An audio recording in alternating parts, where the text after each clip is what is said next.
I want to talk a little bit about myself. I've been a strength coach, or I've been coaching. I coached wrestling when I started out, and I got into strength and conditioning. So I coached for about 44 years before I came on with Mondo. And education has always been a big thing for me. And all my career, I've always had mentors. You have an opportunity today to get to know some of these speakers. And some of them would love to have you as a mentee. So please, if you get a contact, I'm going to give you my number right now. So you write this down. If anybody has any questions, anybody wants to contact me, you sure can. My number is 336-416-2693. My name is Ethan Reed. And look, I think we're going to have a good clinic today. Please, it's going to be laid back. What I'll do is I'll let these speakers know about when they've got about 10 minutes, about 5 minutes. But if we need to run over a little bit, we're going to run over, just so you know. Okay? You won't be too. Don't challenge me, Coach. I'll go. give me caged in, Coach. We want it to be a fun day for you. I do want to start out. I've got Aaron Goldman here. Aaron, would you like to come out and talk a little bit about, Aaron talks about the floor. This is a Mondo floor, so I'll let him talk about Mondo. Thanks, Coach. My name is Aaron Goebel. I work for Kiefer USA and Mondo. We specialize in sports flooring. That's what we do. We're not here to talk about any other thing. We're not here to talk about your equipment, anything in your room other than your floor.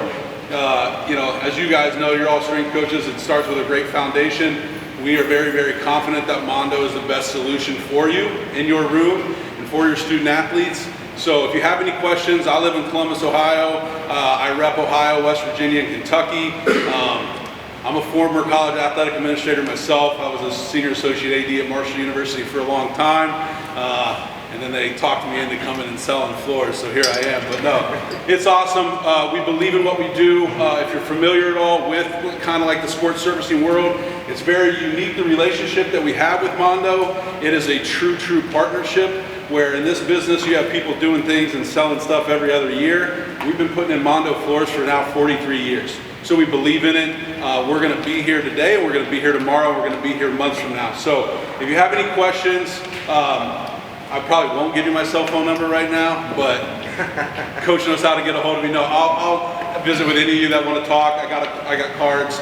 But yeah, I mean, we very much approach our business in a consultative way to give you some ideas of how we can help you when it comes to flooring. So we appreciate you. Super humbled and honored for you guys to all be here. And I would be remiss if I didn't mention, the bond and the relationship that we've joined with Niko and his entire staff. I don't got to tell you. I mean, they're as first class as it gets, and honored to be here, guys. So thanks so much for your time. I want to say something about Niko. I've been to watch him several times, been up here several times to watch workouts. You're going to be very impressed. And if you ever get a chance, that's one thing I've always did. I went to visit the universities. I went to watch the workouts. I went to sit down with staff and talk and get an idea about their philosophies and principles, how they run things for all different sports. And you're going to have an opportunity. But I tell you, these guys, I watched them run this yesterday. I'm very impressed with how they run their workouts, the design of the practice, but how they coach and how they teach. They are teachers and coaches first. And you guys are going to be very impressed. Niko, I'm going to let you on. Thank you, Coach. Appreciate you, Coach. Thank you so much. Here we go.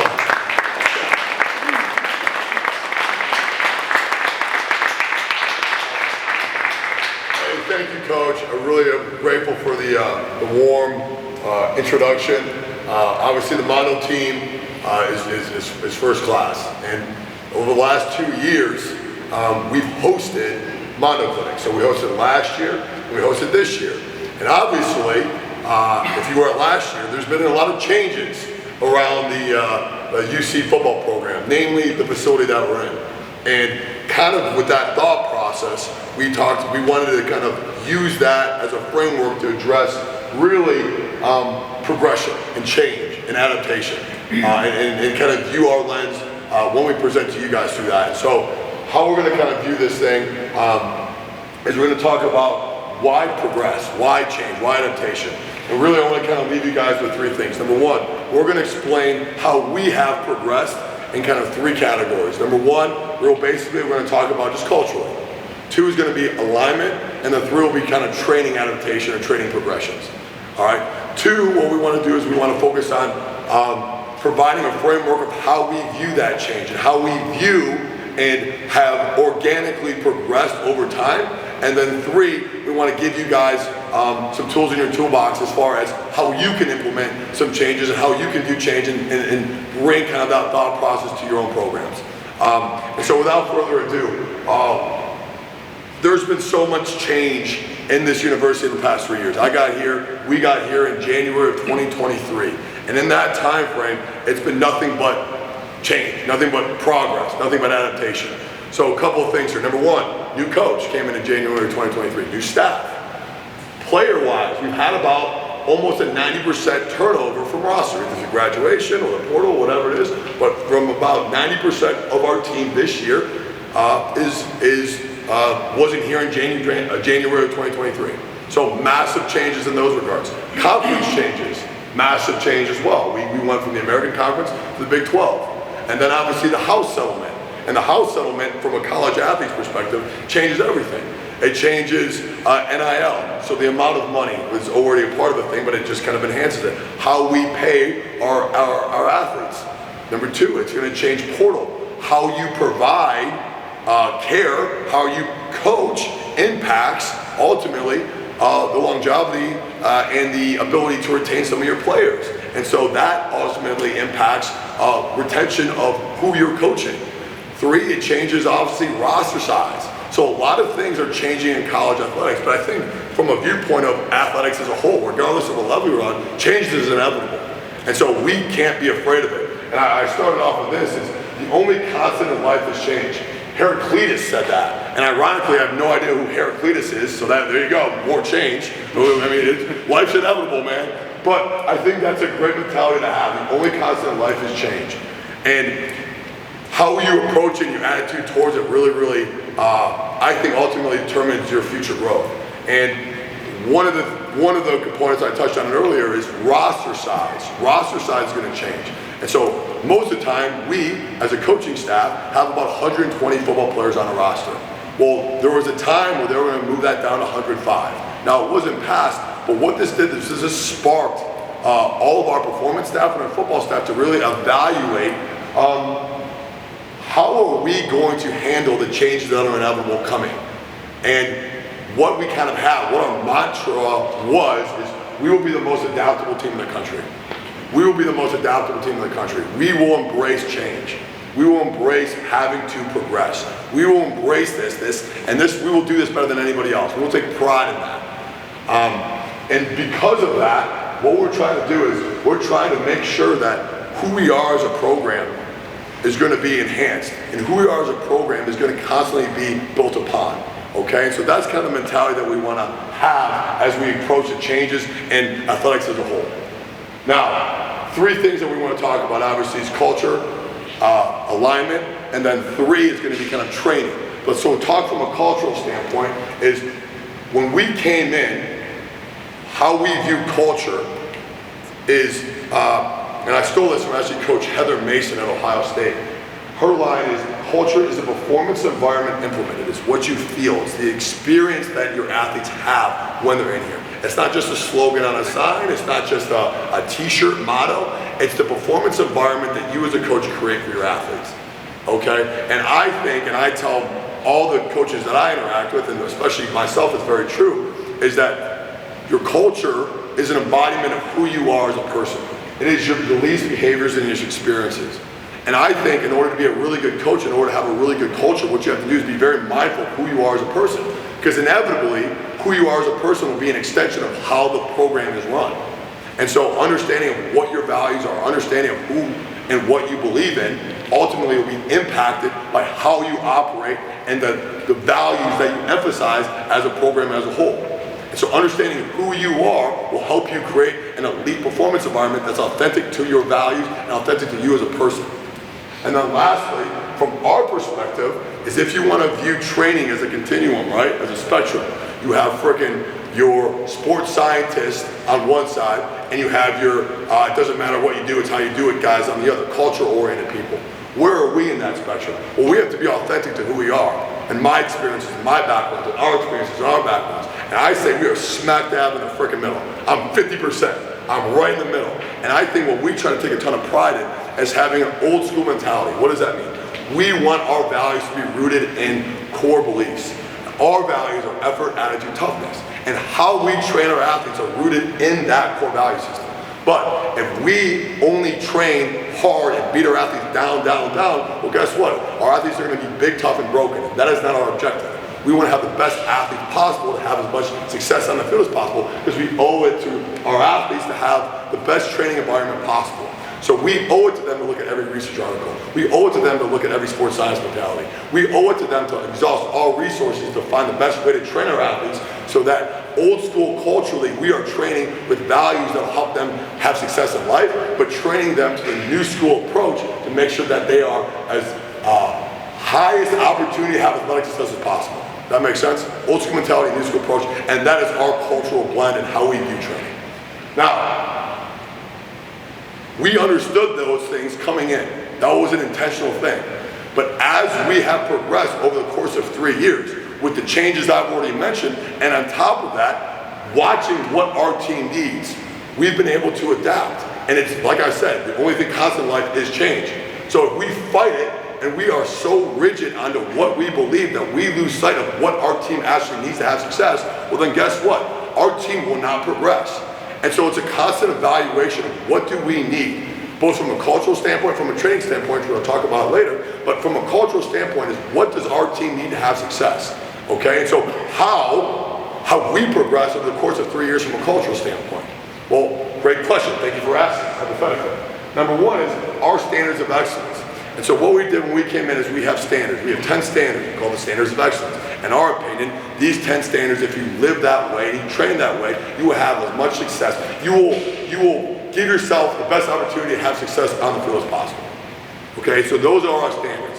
As we progress, the two things that we've taken the most pride in are a thing called rep integrity and brotherhood. What does that mean? We drill this constantly with our athletes. Number one is we will take pride in the execution of our reps.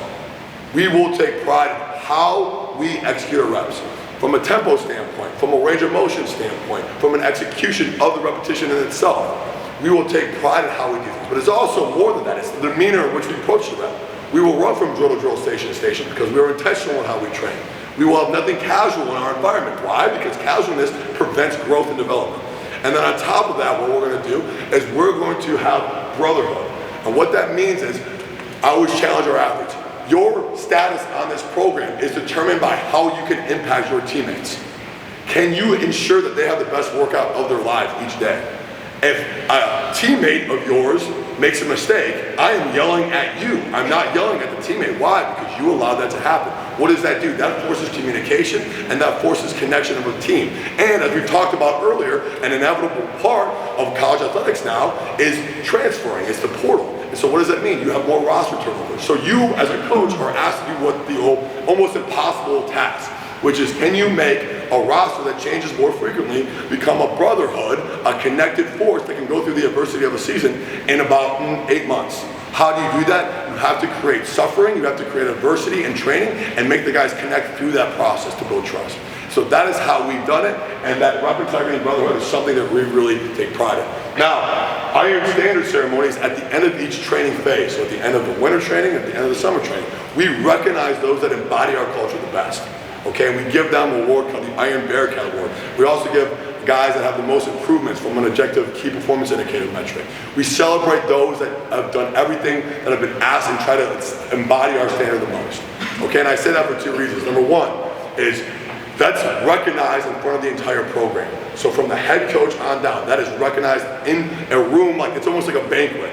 And so we want to celebrate our guys, and our coaches understand the work put in and they celebrate that. And two is our best players, our most talented players, our players that contribute the most on the field are the ones that win that award. And so for us, it's a very clear message.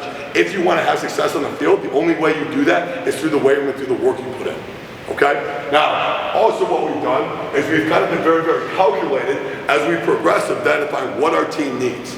Okay, so what we lacked year one was player leadership. Okay, so how do we overcome that? Well, first off, what we did was we created a Bearcat Council. So we created a elected member, about 18 players that were a council member that represented the team. So we put them in positions based because they were elected to lead. Number two is what we did was, I think leadership without application means nothing. I don't think you learn how to lead by going to a seminar and high-fiving each other, drinking coffee. I think you learn how to lead by being in the fire and having to lead people and getting feedback and being taught the skills you need as you are doing it and applying those skills that you've learned. And so how do we do that? What we did was those 18 guys were organized into groups of 3. Okay, and so what we did was we came up with 6, and we called them crews. 6 crews. So the 18 guys are 3, and then you have 6 crews. And we made a pretty elaborate point system, and what it does is it celebrates really kind of 3 things: ownership, accountability, and competition. And that each scoreboard is won weekly. And so what we've been able to do, all it does is, and I tell the guys this all the time, like they'll get in fist fights over it, and they get super upset, and they get mad, and winning the week versus losing the week really, really matters in this program because we celebrate winning, and we also, there's a cost to losing, and that cost of losing is very unfortunate Friday mornings, so we don't like to do that, but we have to do that because you have to teach those lessons. Am I right, guys? No one likes it called competitive encouragement. It fuels the soul. Anyway, it fuels the competitive spirit. But the reason I bring that up is why are we doing that? We are trying to teach our value system, and we're trying to teach ownership, accountability, and competition in the most objective way possible. And we want those lessons to be learned. How? By making it as objective as possible and making it as transparent as possible. And if you can do that, that fuels that thought process of having to constantly demonstrate ownership, accountability, and competition. Okay, and then performance board is that board over there where there's just 3 colors of the black, the red, and the white. And all that does is that tries to show as transparently as possible your status, how we perceive you. And we view it, we have an objective score. It's a 7-point score system based on effort, attitude, toughness. It's based on durability, it's based on academics, and it's based on body weight. So we try to make it as objective as possible. Why do we do that? We want your status to be shown.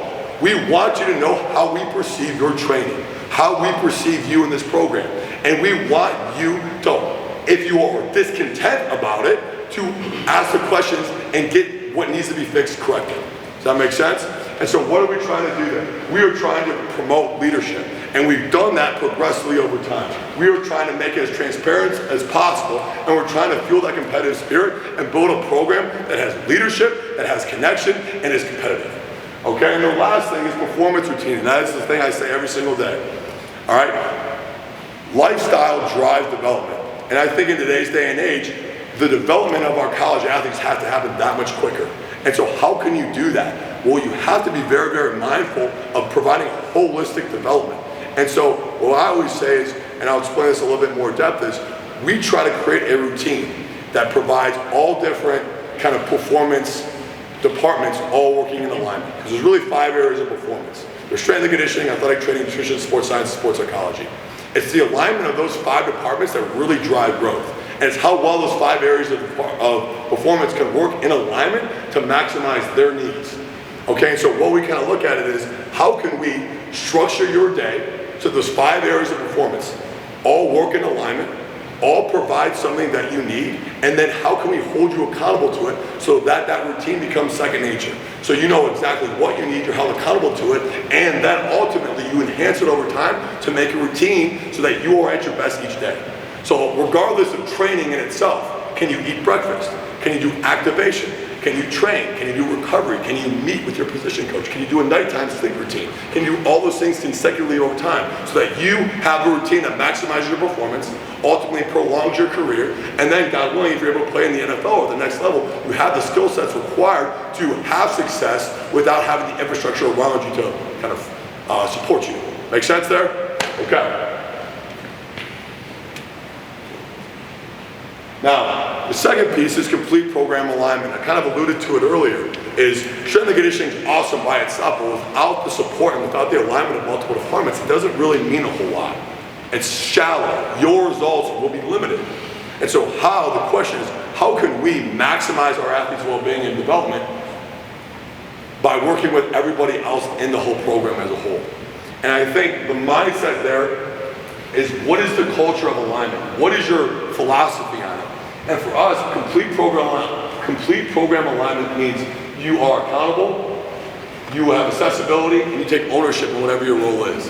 And you are providing that service to your athletes. Now, it's a culture of responsibility and transparency. And that starts with everybody. And that's kind of the mentality that we want. So from a cultural standpoint, what we're trying to do is we want to create that where our program has accountability, accessibility, and ownership, and we are a culture of responsibility and transparency. So number one, from just a viewpoint of what does that mean, that is what we're trying to kind of implement and live. Now, how is that? What does that look like from a behavioral standpoint? What does that look like on a day-to-day basis? Well, number one, it starts with belief. Belief in the program, belief that the work we're putting in is actually going to yield the results that we want. It talks about character. Are you a Bearcat? And what we say is, it's funny because not everyone can be a Bearcat. Like, being here is different. Being here is challenging. Being here, if you're in the city of Cincinnati and you embrace what the city of Cincinnati means, then maybe you're a little bit different. So we have to take pride in what makes us different. We say we can be the hardest working, most disciplined, and most connected team in the country. Now, that formula for us is what's going to yield our results, but we have to take pride in that. We have to believe that that will get us to our goals as a program. Character and obviously commitment, like we talked about, is the daily willingness to be pushed to build that connection over time and do our job. Which ultimately leads me to, what does that look like from a structural standpoint? How do you achieve complete program alignment? So if our goal is to create a culture of responsibility and transparency, where everyone in the program has accountability, accessibility, and ownership, what does that look like? That means you do your job. You have a clear, designated role. You are held accountable to that role, and you take pride in that job. And that everybody feels and carries the weight of commitment. That whatever your job is, you're held accountable to that job, you do your job to the best of your ability. And it's completely transparent when you do a great job or you don't do a good job. And regardless of the circumstances, it is communicated and held accountable. So that is what we're trying to create. Now, how have we done that? Now, obviously, like I said, from a cultural standpoint, wherever we came in, those were the beliefs. Now, were we able to accomplish that? No. But how have we continued to progress, to evolve as the needs of our programs change, as the infrastructure of college athletics have changed? Well, this is how we try to do it. Number one is performance team meetings. So what that means is those 5 areas of performance meet once a week. Obviously, we talk hourly, but we meet once a week. And when we meet, we provide a written note. So whatever I have from a strength and conditioning perspective, I present for the upcoming week. This is what we are trying to accomplish. This is our objectives of training. These are the schedule. These are some considerations that we need to do. Athletic training, nutrition, sports psychology, and sports science all do the same thing. So we have a packet that lasts the whole week. Okay, and it's about an hour meeting, but it's worth it because it creates alignment. From there, player performance cards, something that we implemented this year. What we do is I meet with every player twice a year. So every single player, they sit down with us at the beginning of every winter and every summer.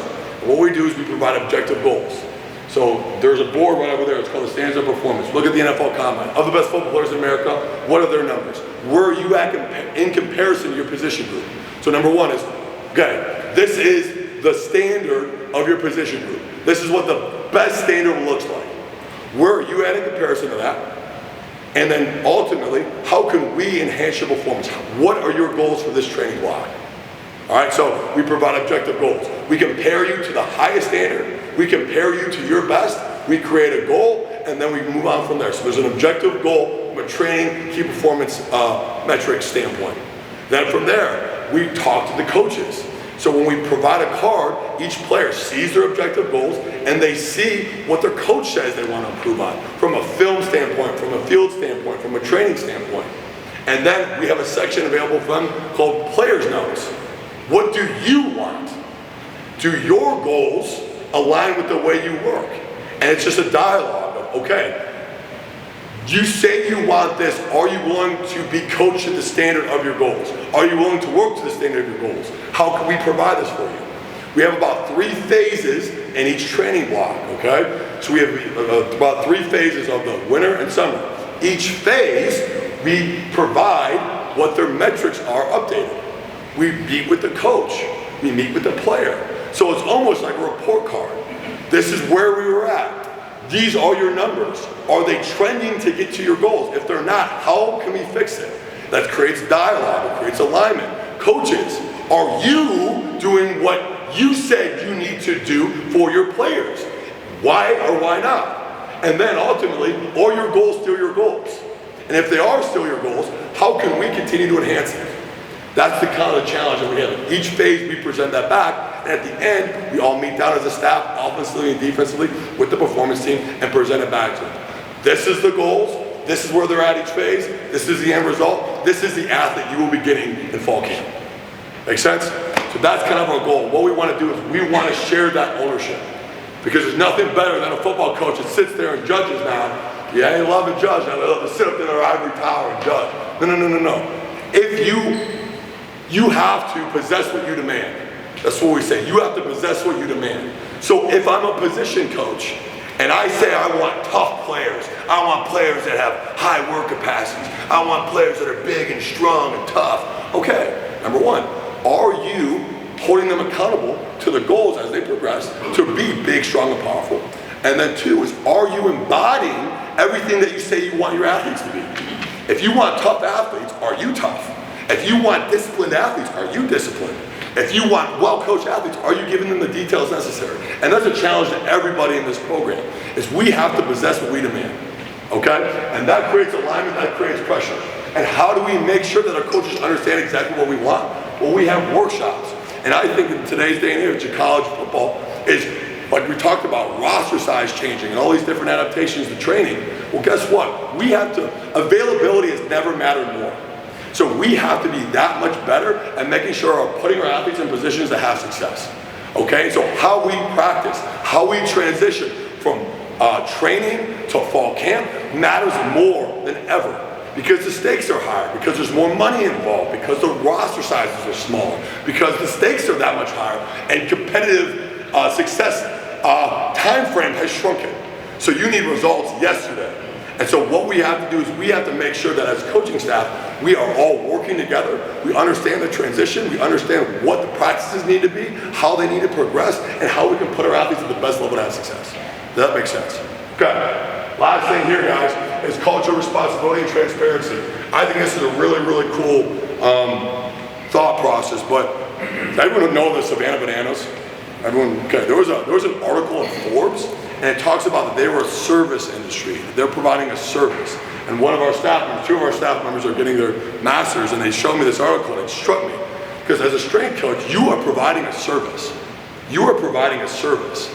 Right? And now with more autonomy to transfer, more autonomy to leave, more autonomy to do all these things for their athletes, the time frames change and your ability to maximize your athletes also changes. And so for us is, are we providing a service to maximize them? And I think you provide a service in two ways. Does your athlete believe you're competent enough to maximize their development? Do they believe in you? Do they believe that you can get them to their genetic potential? And then two, do you care for them enough to make sure that it's done and care about them as human beings also? So I think in today's day and age, you have to be really, really transparent with how you are providing care. You have to show that you care, and you have to get results. And I think that's a really great challenge for coaches, because we can't forget that we are providing a service and we are challenging ourselves to maximize them. Then last thing is, obviously from an alignment standpoint, is the facility that you're in impacts alignment. I didn't realize that until we've come in this place, in this new facility. And so obviously from a training standpoint, I'm gonna give you guys, I gotta give it, I mean, talk about a floor, unbelievable. Are you kidding me, coach? I mean, talk about a Mondo floor, unbelievable. Talk about great racks, unbelievable. Talk about every sports science piece that we could have, every single different type of training modality we could have, we have it. And that's incredible. And we are so grateful for it. The thing that I love, if you ask me what do I love the efficiency and the alignment that this building provides. And that's what you and we looked at when we tried to design this facility. So when the athlete comes in, the main doors as you walked in, the meal room's right there, nutrition. Then as you come down the steps, the locker room is right there. Then as they leave the locker room, they go into the athletic training room. Then from there, you check in and out from a fuel station standpoint. You get your supplementation, your pre-workout kind of supplementing in. You fuel in, nutrition, check again. Then from there, you train. As you come out, you get your post-training supplementation and your post-training recovery. Then we have sports science pieces and sports recovery modalities. We create a routine for you. It's inevitable that change will happen. It's our approach to it, it's our mentality to embrace that change, to be the most adaptable staff or team in the country, and then on top of it, ultimately, is staying true to your values, but constantly challenging yourself and your staff to grow and develop in the process will lead to a program that is constantly trying to be better than it was yesterday. And that will lead to the best opportunity for success. So without further ado, I'm gonna ask everyone in their seats to kind of just stand up, and we're gonna come around the giant whiteboard screen, and we're gonna show some exercise progressions that we've done over the course of 3 Big chest, tight back, knuckles down. Thing that we want to emphasize: slow to, fast through, right? So as the weight gets loaded, in terms of pulling ourselves out of position, we don't want to increase a risk of injury. So we want to make sure that we're completely locked in when that bar starts moving, overcoming inertia, and then finishing violent. So the second thing is intent. How violent can my hips finish through the bar? Last thing is actually truly accomplishing triple extension so that it does transfer to the field, right? So big chest, tight back. As I finish, my hip will finish forward. Now, big cue that we perform or that we say is, can you take a picture up top? So can I lock out my legs strong enough? Can I shrug up and back violent enough? And can I stop this bar in the air to completely achieve ankle, knee, and hip extension? Right now, in terms of progressing from there, we kind of sprinkled it in. We never really put it into the program, but in things like developmental lifts, high knees on a Saturday, or just makeup lifts, trying to test the proficiency of our athletes in terms of performing this movement so that we can progress. We did a hot pull from the ground. Same idea, big chest, tight back. The second cue that we use here is, can I flip my shirt with the bar? Meaning, is the bar tight enough? Is my back tight enough? And is this bar really coming up towards my neck so that I can be safe in terms of me catching this clean? Also, take a picture up top, violent pull, violent extension, working through the hips. One more time. Getting elbows as high as I can to promote bar height. Do fail to clean, 9 times out of 10 the bar didn't get high enough or I didn't snap down fast enough. First thing is we want to make sure the bar is high enough, so we're taking that picture up top. And then the last progression is actually catching that clean. The challenge here is, can I perform triple extension and then snap down fast enough to beat the bar back down? Big chest, tight back when I land. Remember, I want to lower my hips on my force absorption, so I'm going knees out, hips back. Good. Big chest, tight back. Can I flip it through my hips in a power position, right? In terms of the second movement we progressed, we did hang clean, right? So we started with a hang hot pull, same idea. Key here, don't get too squatty, right? So a lot of guys want to bend at the knees, more or less loading the hips, so we want shoulders over toes. Bars tight, we're still flipping that shirt, and we're finishing violent with our hip extension. We're finishing completely straight. Taking that picture up top, one more rep, and then locking out through the toes. So can you take the picture up top? And then the last thing here is we caught it from the hang, same idea. Working bar path, keeping that bar tight, rolling through my hips, not squatting with my knee, shoulders over toes, violent up top. Now, the reason why we want our bar tight is because we don't want this bar to float at all away from us. Right? Once that bar starts flowing, now I'm putting myself in danger, and now I'm susceptible for injury, which is why we start slow in terms of the derivatives, right? Drop the bar. The last thing we started to implement was actually catching with the snatch. So we did a lot of things like complexes, we did a lot of shoulder work in our upper body lifts to create active range of motion and mobility before we got to working the bar overhead. We started very, very light, just the bar being as proficient, so we're going to go 135, but we started with a snatch complex, right? So hands are wide, index outside the ring, depending on limb length, big chest, tight back when we pick it up. Now, we're going 3 hot pulls just to work bar path, right? Flipping that shirt, can I finish straight legs? Taking that picture up top, trying to work up and back with the bar, and then violent hip extension up top. Now, from there, we're actually going to catch 3 reps on the power snatch, just to look at that bar position. Now the big thing here is, as I'm driving up and finishing that triple extension, I'm dropping down in a snap down fashion, flipping and punching. I'm not trying to whip the bar because now my shoulders are put in a compromised position and stop and wait, right? So I'm trying to get tight, flip, punch, land low. And then the last thing, obviously the way this light is we first implemented, we're going overhead squat just to promote range of motion and mobility, so that when we do catch loaded in that power squat position, we have the strength and the mobility to be in a safe position.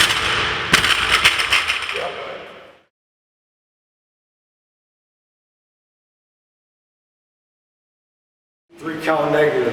Understand that everybody might not have a TRX, so I have Pete here to demonstrate with the barbell for us. Same concept, angle changes a little bit, chest to the bar, hold, lead it with the elbows past the lats, squeeze, and find a way down. Give me a 2 count squeeze, 3, 2, 1, one more.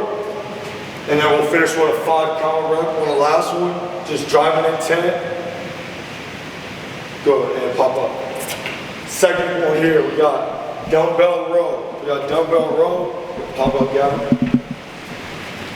So Gavin's gonna go feet hip width, slightly staggered.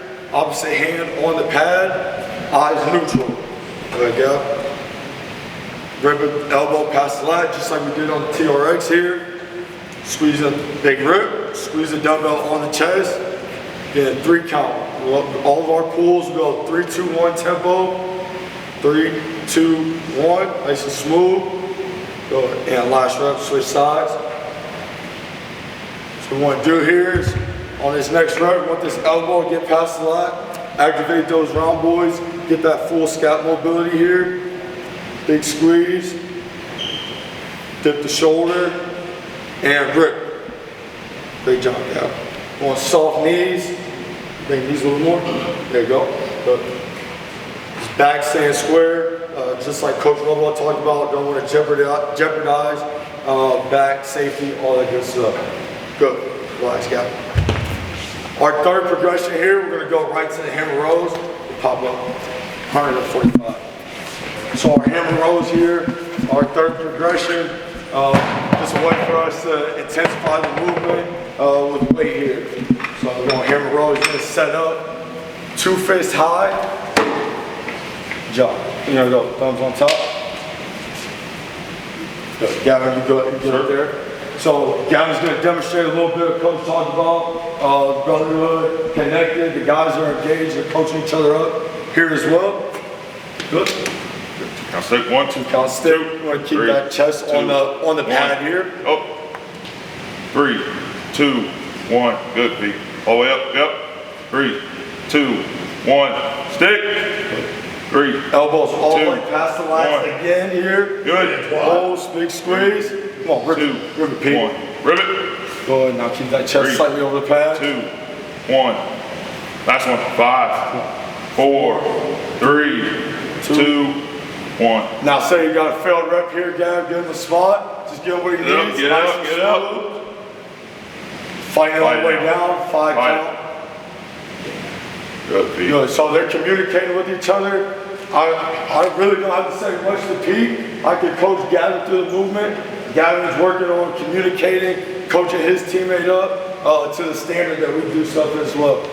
Very good. Next we got Coach Garcia. He's going to teach us overhead.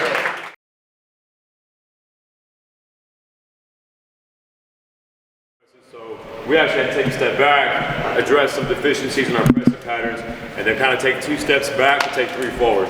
So today, I'll take you guys through our big 3 strength movements that we use for overhead pressing. The first was going to be a Z press. Okay, so we're in a seated position, eliminate the legs, really focus on core stability, and kind of expose any deficiencies we have in shoulder mobility or lack of strength in that pressing pattern. Okay, so Gavin here is going to take like I would say, a hang clean grip. Okay, so just outside shoulder width.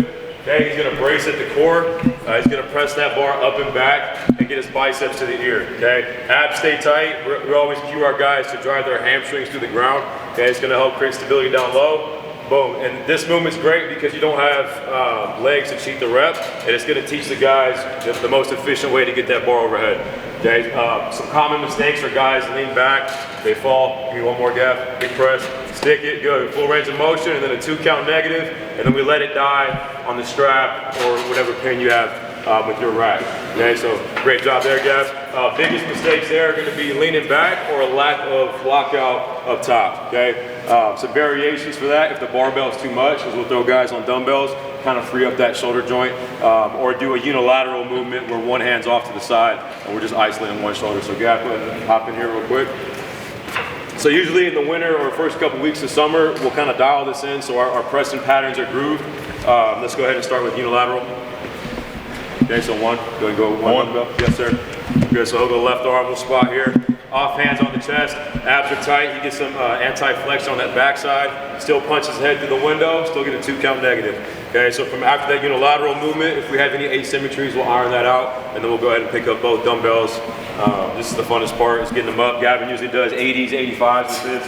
He'll press through, same thing, stick it through. Good, 2 count negative. Beautiful, set it down. So once our guys show that they're competent in that isolated movement, the limiting factor for that is going to be just core stability and strict shoulder strength.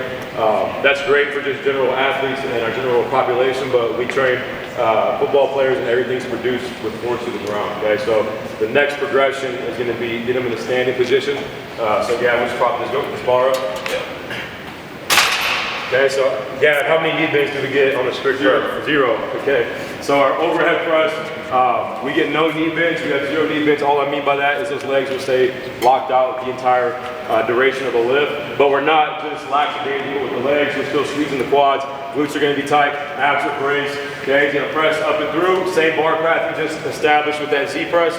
Now he gets his entire body to produce more force and push from the floor. Okay, give me one more, Gav. Good. Big common mistake here is those ribs tend to start flaring. We get into excessive lumbar extension. So we'll always cue tuck the ribs. Okay, that bar is going to scrape your nose, bicep to ear, and then a 2 count negative. All right, so limiting strength there is just total upper body strength.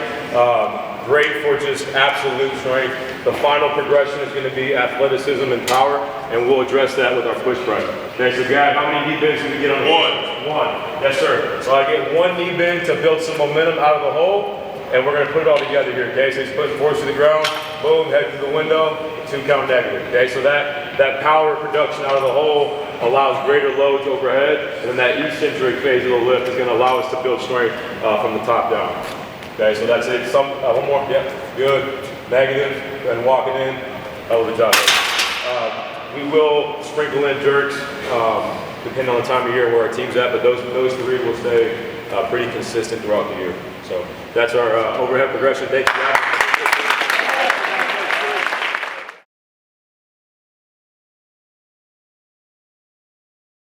At these movements, they're used to playing on single leg versus an offense or defensive lineman where they're anchored down on 2 legs. So got Kai Stokes here, Chris Friend. We're just going to go through 2 really unilateral progressions. I have my unilateral progressions broken up into 2 categories. One is going to be a true unilateral where only 1 foot will be on the ground at a time. And the second one is going to be a semi-unilateral where I'll have 2 bases of support. Okay, so 2 different categories there. We're going to start with our semi-unilateral. First things first, loading progression-wise, we start with body weight to a dumbbell goblet, dumbbell to a barbell front-loaded, into a back-loaded. But our first movement here is going to be a split squat. So Kai's going to get in a split stance position. Okay, all we coach our unilateral, we coach tempo control on the way down. I want his knee hairs to hover on the floor. I don't want to slam that knee on the ground, and he's going to drive up with intent. So that's our first progression there in our semi-unilateral progression. From here, we're going to get a little more dynamic with it. We're going to add a step into it. We're going to put the hip flexor into it. He's going to go a step back or a reverse lunge. So knee up, toe up, step it down, absorb that weight nice and slow, and then finish where I started. We like to alternate legs, so I'm not working one leg, all one side, the other leg's fatigue, and then switch. We like to alternate here, okay? And then depending on the position, Kyle, you can drop that real quick. Depending on the position that the player plays, right, our DBs are going to be backpedaling a lot. We're going to do a lot of more step back lunges with our DBs. My wideouts are going to be accelerating decel and then getting out. So I'm gonna do a little more forward lunge with him. So that second progression is either a step back lunge or a forward lunge, but both are very, very important. So give me a forward lunge, same thing, knee up, toe up. He's gonna step out, control that weight down, nice and controlled, and exploding back up. Good, Kai. So if you have athletes that struggle to get in that knee bend position, okay, what I'm gonna coach my athletes to do, Kai, go ahead and drop that weight. If they struggle to feel that position, I'm gonna have them start in a kneeling position. So just get on a knee, get on one knee, yep. And then I'm gonna coach them, knee over toe, back leg at 90. Okay, so if you have guys that struggle with shifting forward or struggling rocking back, I'm just gonna de-weight it, drop the weight, go body weight. We'll go hands on our hips. I'll actually start them on a knee so they can feel that position, and then we're standing straight up from there. All good, so that's our second progression there.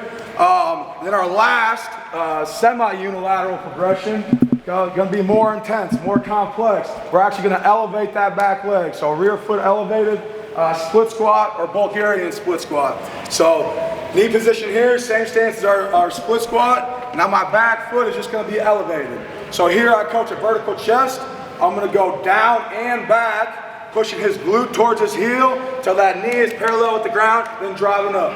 Give me 2 more reps there. So down and back, boom. If I don't go back with this and I start shifting forward, I'm gonna feel a lot of tension in that hip flexor and that quad and that back leg. All good there, thanks Kai. And then obviously how to make it harder, you add more weight, you slow the tempo down, you get a pause at the bottom, all that stuff is good. But I think another thing that's super important on this, it's very mechanically intensive. And this also helps training the connective tissue, the tendons. Newton's third law of motion says every action is an equal and opposite reaction. So my athletes will never slam their knee on the ground and drive back up. The force that I'm going to put into that ground through their knee if they slam it down is going to help them get back up, and it's taking the tendon out of it. So I want to use that stretch reflex. I want to hover that ground. I never actually want to slam that knee down. All good? Perfect. Now we're going to move to our true unilateral progression. So first things first, we're going to go a single leg squat to a box, guys. Single leg squat to a box. So same pattern, he's going to use the weight as a counterbalance. He's going to squat down, nice slow 2 count tempo. Feel that box, sit down, absorb, then drive up. So that's our first progression here. Obviously, if I want to make it harder, I'm going to lower the box. If guys struggle with it, I'm going to raise and limit that range of motion. Awesome. So from here, we're going to flip around. We're going to go box, step up. He's going to put his foot on top of the box. Nice base support, the whole foot's gonna be on the box, no heel hanging off. From here, he's gonna drive with as much power as he possibly can through that top leg, knee up, toe up, control, 3 count down, absorb that ground. 1 more rep, boom. Slow, control, 3 count down, the way down. Good. So that's our second progression, our true unilateral progression. From here, he's gonna flip around, face the crowd, we're gonna stand facing this way. We're gonna go single leg box step off now. So up top on the box, Kai. Yep, twist around so we're facing the crowd, foot on the side of the box here. Okay, he's gonna dorsiflex that toe. Again, using that weight to counterbalance. He's gonna go 2-second tempo. I always like to tell my guys, you're stepping on a thin piece of ice or a thin piece of glass. Don't break my glass or ice. So light touch on the heel, dropping back up, loading that chest over knee, knee over toe. All good there, perfect. And then as guys get proficient with those movements, we're gonna move into a more complex movement. We're gonna go to a single leg skater squat. Front foot's gonna be right outside that front of that pad of that block. Again, how to make it easier, limit the range of motion. Add a block or add a pad. How to make it harder, take that implement away. But from here, I'm gonna bend my back leg at 90 degrees like I'm pulling my heel to my butt, activating that hamstring, and I'm slowly control, lower that weight, press that weight out, touch the top of the knee. I should see a quarter size drop of sweat from that kneecap on the floor, and then drop him back up. Common mistakes here, when he steps back, he's gonna put his toe back on the ground and push up with his shin instead of keeping that knee flexion and back, squeezing that hamstring, touching that quarter spot of my kneecap. So that's our progression. Common things you'll see, our skill guys will be much better, relatively speaking, than our big guys. And then another thing, you'll see unilateral proficiency be highly correlated with our athletes' ability to accelerate, number 1, and change direction. But that's my unilateral progression. Pass it back over to Coach Niko to finish things off. Bearcats.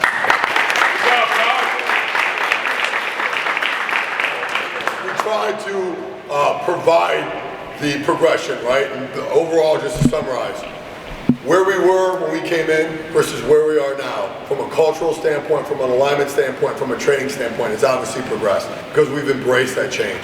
And so I just real quickly, if there's any questions or anything we can address real quickly, does anyone have anything right off the top of their head? Yes, sir. Anyone? Or was that just a cell phone? Oh man, I thought you had a question. I almost got you. Any questions? Well, we'll be available. We'll be around all day, obviously. But thank you guys so much. Of all the places you're at, we're really, really glad you're here. So thank you guys very much.